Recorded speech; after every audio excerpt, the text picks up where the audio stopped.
Pour le Québec, la diplomatie scientifique est très importante.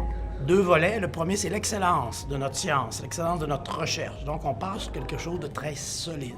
Avec la science, avec la recherche, on peut faciliter des dossiers politiques, comme par exemple les liens entre Cuba et le Québec. La première chose qu'on a fait lors de la mission avec le premier ministre, M. Couillard, c'est de signer une entente de recherche, de collaboration scientifique entre Cuba et le Québec, et maintenant construire là-dessus. On veut faire la même chose avec l'Afrique.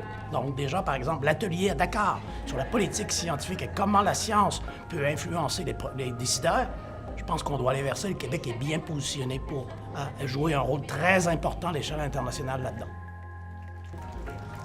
La nouvelle politique internationale du Québec vise à encore mieux positionner le Québec du côté politique, du côté économique, mais du côté aussi scientifique. Donc, dans les bureaux du Québec, un peu partout à travers le monde, c'est d'avoir des volets, bien sûr, d'économie, c'est primordial, mais aussi de recherche. Et donc, avec la recherche, avec la science, ça peut aider à ouvrir des marchés, à avoir accès à des experts dans les pays d'accueil, les pays où sont situés les bureaux du Québec, que ce soit aux États-Unis, en Europe, mais encore plus, peut-être, en Afrique de l'Ouest, avec Dakar, les nouveaux bureaux à Marrakech, les nouveaux bureaux en Côte d'Ivoire. Donc, vraiment, je pense que la science va faciliter la présence du Québec dans ces pays-là, et ça va résulter à plus d'échanges, oui, scientifiques, mais on espère aussi économiques.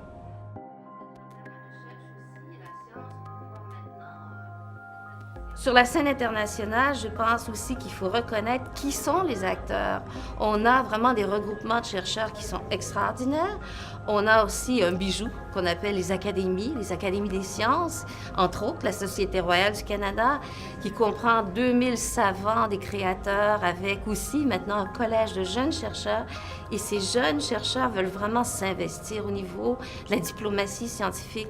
Je pense qu'il faut reconnaître ce qu'ils sont, les valoriser et aller les chercher aussi par rapport à plein d'enjeux qui sont posés par rapport à la société.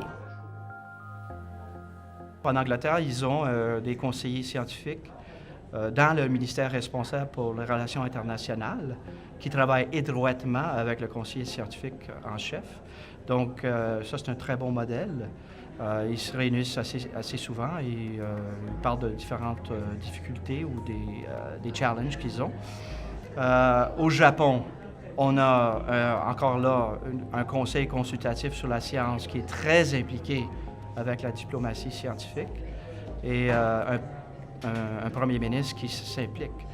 Donc, il y a des instruments dans différents pays. La France vient de sortir il n'y a pas longtemps un très bon document sur la diplomatie scientifique. Donc, on peut s'inspirer peut-être par ces modèles-là dans différents pays. Le CRDI, depuis 48 ans, encourage les pays en voie de développement à développer leur capacité de recherche et on le fait souvent avec des collaborations avec des institutions au Québec ou au Canada, des institutions canadiennes. Ça permet à des chercheurs de grand niveau ici et de chercheurs de grand niveau là-bas de travailler ensemble, développer des collaborations. C'est les bases d'une diplomatie scientifique et ça permet à ces gens de trouver de nouvelles solutions à des problèmes, que ce soit environnementaux, sociaux, économiques ou technologiques. Le premier cabinet de Nelson Mandela, lorsqu'il a été élu, était composé de plus de la moitié de ministres qui étaient des chercheurs subventionnés par le CRDI. Vous pouvez voir l'impact que ça a sur un pays. Mais aujourd'hui, dans ce nouveau siècle de rupture technologique et économique, la diplomatie scientifique, c'est-à-dire la manière dont l'expertise scientifique est mise au service des relations internationales est évidemment de plus en plus importante. Il faut traiter des grands sujets globaux comme le climat, la santé, la biodiversité, la cybersécurité, les nouvelles énergies. Et tous ces sujets supposent une expertise scientifique. Et pour créer les partenariats, pour nouer les ententes, pour trouver les financements, pour mettre les intelligences ensemble, eh bien, les scientifiques doivent apprendre à davantage travailler ensemble. Et c'est ce qu'on appelle la diplomatie scientifique. Dans les négociations multilatérales, par exemple les conventions des Nations unies sur les questions de développement durable, la biodiversité, les changements climatiques, la lutte à la désertification, la préservation des espèces à partir de certains instruments spécifiques, les scientifiques ont un très grand rôle à jouer. Pourquoi? Parce qu'ils fournissent la matière de base qui est partagée par tous, ce qui n'empêche pas certains pays d'arriver avec leur propre science ou leur absence de science dans certains cas. Mais essentiellement dans ces grandes conférences internationales qui touchent des aspects reliés au développement durable, ils ont une contribution considérable.